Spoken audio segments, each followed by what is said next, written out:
नमस्कार, आप देख रहे हैं इंडिया 360। आपके साथ मैं हूं अंजना ओम कश्यप। वाराणसी यानी काशी में जबरदस्त टक्कर की संभावना दिखाई दे रही है, क्योंकि सबसे बड़ा घमासान शायद देश का यही काशी नगरी में हो। केजरीवाल तो मोदी के खिलाफ ताल ठोक ही रहे हैं। अब कांग्रेस भी उनके खिलाफ दिग्विजय सिंह को मैदान में उतारने की तैयारी कर सकती है। जी हां, खबर इसी तरह की आ रही है कि शुक्रवार को हो सकता है अंतिम फैसला। अगर होता है दिग्विजय सिंह के नाम का ऐलान तो समझिए तय है चुनावी घमासान। दिग्विजय सिंह को चुनावी मैदान में उतारने की मुहिम में अब कांग्रेस पार्टी बहुत दिलचस्प है। कैप्टन अमरिंदर सिंह को अगर उधर अरुण जेटली के खिलाफ उतारा जा रहा है और यहां पर अगर दिग्विजय सिंह का चयन करती है पार्टी, तो कुल मिलाकर एक जबरदस्त चुनावी घमासान।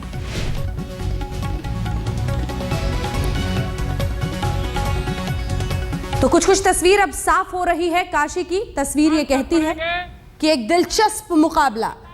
क्या लड़ेंगे दिग्विजय सिंह? हालांकि अभी पूरी तौर से पक्के तौर से नहीं कहा जा सकता है, लेकिन ऐसा माना जा रहा है कि हो सकता है दिग्विजय सिंह को कांग्रेस पार्टी उतारे। शुक्रवार को हो सकता है ऐलान। नरेंद्र मोदी के नाम का ऐलान तो हो ही गया है। इधर अरविंद केजरीवाल भी एक औपचारिकता भर अब बाकी है, क्योंकि उन्होंने भी लगभग ये कह दिया है कि मोदी की चुनौती उन्हें स्वीकार है। वाराणसी में जाकर वो लड़ेंगे और हराएंगे, ये दावा कर रहे हैं अरविंद केजरीवाल।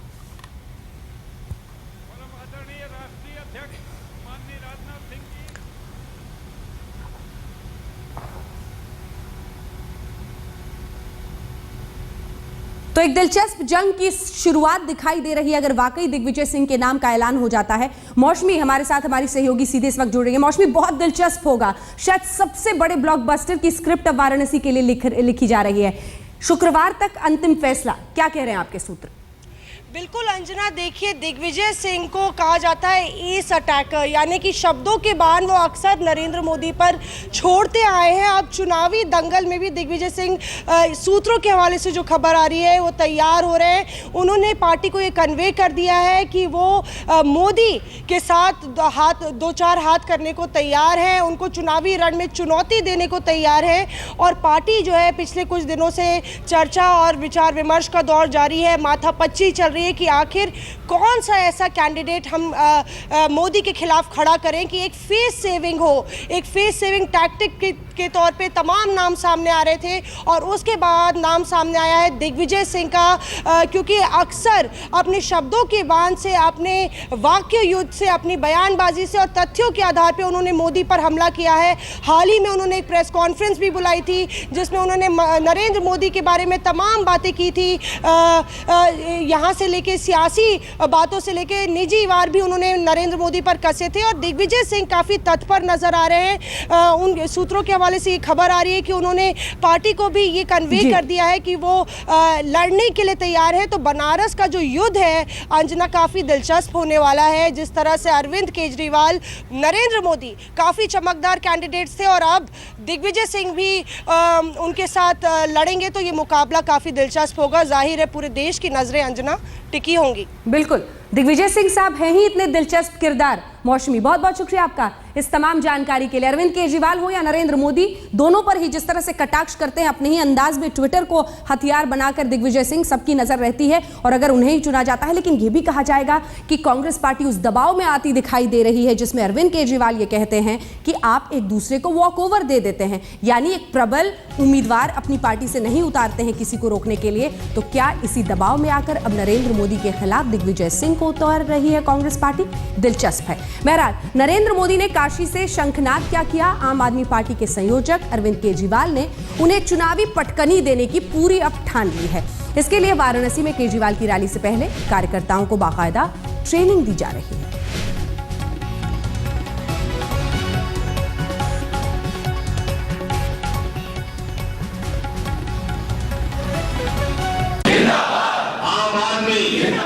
अगर चुनावी जंग में जीत वोटों के समीकरण से तय होती है, तो आम आदमी पार्टी के बनारस कैंप में तैयारी चल रही है उसी समीकरण को साधने की। वो समीकरण जो बनारस में मोदी लहर की हवा निकाल दे और मैदान में चुनौती देने उतरे अरविंद केजरीवाल की जीत का रास्ता साफ कर दे। वोटों का वो समीकरण कैसे सधेगा? आप नेता संजय सिंह कार्यकर्ताओं को यही सियासी ज्ञान देने पहुंचे हैं। आलोचना करनी है, निंदा करनी है, मुद्दों पर बोलकर दिखावा करना है। आम आदमी पार्टी का ट्रेनिंग कैंप या कोचिंग सेंटर जो कह लीजिए, फिलहाल दुर्गा कुंड में चल रहा है। यहाँ कार्यकर्ताओं को दिल्ली में जीत का फॉर्मूला समझाया बताया जा रहा है। इसके लिए जरूरी है एकजुट होना। बैठक में जो हम लोगों को बताया गया कि हम लोग इत्तेफाक से रहें, एकजुट होकर रहें। बनारस में ये अनूठी कोचिंग तो आगे भी चलती रहेगी। फिलहाल इसका जोर है केजरीवाल की रैली पर। रैली पहले 23 मार्च को होने वाली थी, अब 25 को होगी। फिलहाल सारा फोकस है रैली को मोदी से भी ज्यादा कामयाब बनाने की। तो नीतियों को लागू कराने के लिए उन्होंने कहा कि संगठित होकर इस चुनाव को पहले लड़िए और अच्छे से लड़के जीतिए। रैली से पहले संदेश ये भी दिया जा रहा है कि केजरीवाल के सिवा कोई नहीं जो मोदी को आमने सामने की टक्कर दे सके। एक शख्स ने हिम्मत दिखाई है तो उसका हौसला बढ़ाइए। आपके कार्यकर्ता यही अपील हर गली मोहल्ले में करते दिख रहे हैं। नीतीश पांडे, वाराणसी, आज तक। तो तस्वीर सब कुछ बता रही है किस तरह से लोगों को अब इकट्ठा किया जा रहा है, बाकायदा रजिस्ट्रेशन, फिर ट्रेनिंग, ताकि अरविंद केजरीवाल की जो दिल्ली वाली फौज है वो बनारस वाली फौज बन पाए। बहरहाल अरविंद केजरीवाल ने रैली के लिए कार्यकर्ताओं को बनारस आने का आह्वान तो कर दिया, लेकिन बनारस में केजरीवाल को सुनना कार्यकर्ताओं की जेब पर भारी पड़ने जा रहा है। आम आदमी पार्टी ने बनारस जाने के लिए 1100 रुपए का शुल्क रखा है। हम एक एक गांव में गए, लोग बोले जी अगर तलाटी की नौकरी चाहिए तो 25 मार्च को केजरीवाल वाराणसी में नरेंद्र मोदी के खिलाफ ऐलान जंग करने वाले हैं और इसकी तैयारी दिल्ली में भी शुरू हो चुकी है। दिल्ली और एनसीआर से बड़ी तादाद में आम आदमी पार्टी के कार्यकर्ता वाराणसी जाने के लिए कमर कस चुके हैं। इसके लिए पार्टी मुख्यालय में बाकायदा हेल्प डेस्क खोल दी गई है। मेरे पास अप्रोक्सीमेट 50-60 लोग डेली जानकारी लेने आ रहे हैं और मैं उसी हिसाब से उन्हें जानकारी दे रहा हूं और मैं साथ साथ उनका नाम भी नोट कर रहा हूं और कुछ लोगों के पैसे भी जमा कर लिए। मेरे करीब 70-72 लोग जो रजिस्ट्रेशन हमारे यहाँ करा चुके हैं अब तक, और बाकी जो बातें अभी जैसे जैसे मालूम पड़ती जा रही लोगों को वो आते जा रहे हैं और रजिस्ट्रेशन कार्यक्रम जारी रख रहे हैं हम लोग। जहां दूसरी पार्टियां कार्यकर्ताओं को खुद के खर्चे पर ढोने का काम करती है, वहीं आम आदमी पार्टी ने इसके लिए 1100 रुपए का टिकट लगा दिया है, जिसमें बनारस से आने जाने का टिकट और खाना उपलब्ध होगा। जो भी व्यक्ति ये आगे पूछता है कि हमें भी जाना है तो हम उसका नाम रजिस्टर्ड कराते हैं, उसको उसकी साथ में फीस बता देते हैं कि 1100 रुपये हमारी फीस है आने और जाने की। उसमें खाना भी इंक्लूड है और जो सीनियर सिटीजन है, जो भी उसमें सीनियर सिटीजन रियायत मिलेगी वो उसको अलग से छूट दे दी जाएगी। ये कितने दिन का है? ये एक ही दिन में वापस आने का है उसी सेम डे? ये 24 तारीख को हम लोग जाएंगे और 25 तारीख को शाम को या लेट नाइट वहाँ से रिटर्न हो जाएगा। 1100 रुपए के बावजूद आप कार्यकर्ताओं में जबरदस्त उत्साह है। एक इंसान जो केजरीवाल जो करप्शन और धर्मवाद को जो बढ़ावा दे रहा है उसको रोकने के लिए खड़ा हुआ है नरेंद्र मोदी के खिलाफ, इसलिए हम लोग बहुत उत्साहित हैं। तो जो गंदगी और कबाड़ जो है संसद में जा रहा है, इसको रोकना है सर हमने, इसलिए हम बनारस जाना चाहते हैं। इन दिनों पार्लियामेंट में क्या हो रहा है भाइयों बहनों? इससे पहले मोदी को सुनने के लिए कार्यकर्ता पैसे देकर रैली में पहुंचते रहे हैं, लेकिन देखना यह है कि 1100 रुपए देकर कितने आम आदमी केजरीवाल को सुनने बनारस पहुंचते हैं। पैसा देकर नेता को रैली में आकर सुनने के इस नए कल्चर के पीछे पार्टियां दो तर्क देती हैं। पहला, एक तो इससे पार्टी फंड में इजाफा हो जाता है, और दूसरा, यदि रैली में भीड़ खासी जुट जाए तो नेता की लोकप्रियता और कद में भी इजाफा हो जाता है, यानी आम के आम और गुठलियों के भी दाम। कैमरामैन अनुराग सक्सेना के साथ रविशपाल सिंह, दिल्ली, आज तक। अब जरा बात बीजेपी की, जहां झंझटों का दौर खत्म ही नहीं हो रहा। खबर गर्म है कि आडवाणी ने गांधीनगर सीट से चुनाव लड़ने का फैसला बदल लिया है। अब वो भोपाल से चुनाव लड़ेंगे, यानी शिवराज सिंह चौहान के मध्य प्रदेश के भोपाल से चुनाव लड़ेंगे। बाहर बहस का बाजार गर्म है कि आडवाणी जैसे बीजेपी के पुरोधा अभला अपनी पारंपरिक सीट यानी गुजरात, नरेंद्र मोदी वाले गुजरात की गांधीनगर सीट क्यों छोड़ना चाहते हैं। तब वो बीजेपी के उद्धारक हुआ करते थे, राजनीति के महारथी, और मोदी उनके सारथी की भूमिका में थे। महाभारत में अधिरथ जीवन भर महारथी भीष्म का रथ हाँकता रहा, लेकिन राजनीति के इस महाभारत में सारथी महारथी बन गया और महारथी अपने ही रथ से उतरने को मजबूर हो गया। बीजेपी के पुरोधा, बीजेपी के उद्धारक आडवाणी अपनी पसंदीदा सीट उस वक्त छोड़ रहे हैं जब राजनीति में उनका दिनमान डूब रहा है। गांधीनगर, जहां से उन्होंने सबसे लंबे समय तक सांसदी की, उसे उन्होंने छोड़ दिया।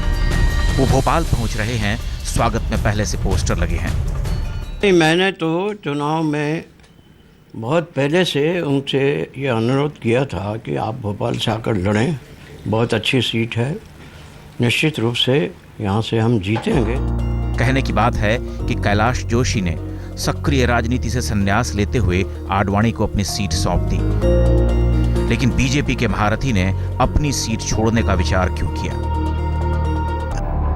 मोदी विरोधी कहते हैं कि मोदी ने गुजरात में सभी बड़ी राजनीतिक शक्तियों का सिलसिलेवार तरीके से सफाया कर दिया। एक स्वर यह भी है कि बीजेपी और मोदी लहर की बातें बेमानी हैं। सच तो यह है कि बीजेपी में सभी अपने लिए सुरक्षित ठिकानों की तलाश में हैं। पार्टी कह रही है कि आडवाणी जैसे वरिष्ठ नेता के आग्रह को भला कैसे ठुकराया जा सकता है। वो भोपाल से चुनाव लड़ना चाहते हैं और पार्टी उनकी चाहत का सम्मान करती है। मोदी ने गुजरात में बीजेपी को मजबूत किया, ये सत्य है, लेकिन क्या ऐसा करते हुए उन्होंने लोकतांत्रिक परंपराओं का निर्वाह किया? शायद नहीं। विरोध की सभी आवाजें हाशिए के सन्नाटे में गुम कर दी गईं। अब आडवाणी को भी अपने जीवन की सांध्य वेला में ऐसा ही अनुभव होने लगा है, तो उन्होंने अपने लिए नया पड़ाव खोजा। बूढ़ा विहंग अब इच्छाओं के अनंत आकाश में उड़ना नहीं चाहता, लेकिन शांति और सम्मान से अपने पेड़ पर बैठने का अधिकार तो उसे है ही। अहमदाबाद से गोपी मनियार घांगर के साथ अमिताभ सिन्हा, दिल्ली आज तक। गाजियाबाद में 2 अलग-अलग जगहों से पुलिस ने 6 करोड़ से ज्यादा रुपए जब्त किए हैं। पुलिस को शक है कि ये काला धन जिसका इस्तेमाल चुनाव में किया जाना था, कैश के साथ पुलिस ने 8 लोगों को भी गिरफ्तार किया है।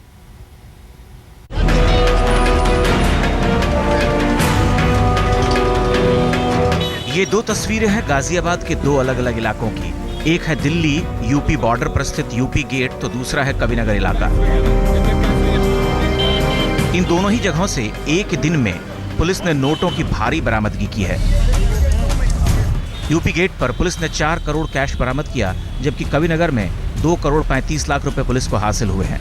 एक ही दिन में एक ही शहर में 6 करोड़ से भी ज्यादा का कैश बरामद होना, वो भी दिल्ली के बेहद करीब, कई सवाल खड़े कर रहा है। सवाल इसलिए अहम है क्योंकि मौसम चुनावी है और इनके पेपर्स देखे जा रहे हैं, और जो भी हमारी यहाँ फ्लाइंग स्क्वाड की टीम है, स्टैटिक सर्विलांस टीम है, हम सब लोग एक साथ मिलकर के इसको वेरीफाई कर रहे हैं कि इसमें सत्यता क्या है, ये क्या है, कहाँ जा रहा है पैसा। और इसमें 8 लोग हमारे अभी पूछताछ के लिए यहाँ पे हमारे हिरासत में। दरअसल चुनाव के मद्देनजर गाजियाबाद पुलिस ने पूरे जिले में एक खास अभियान चला रखा है, जिसके तहत हर संदिग्ध गतिविधि पर पैनी नजर रखी जा रही है। इसी अभियान के तहत गाजियाबाद शहर से कैश की इतनी भारी बरामदगी हुई है। हालांकि बरामद रकम के पूरे दस्तावेज पुलिस के पास नहीं है, लेकिन उन्हें शक है कि उनका इस्तेमाल चुनाव के लिए गैर कानूनी तरीके से किया जा सकता था।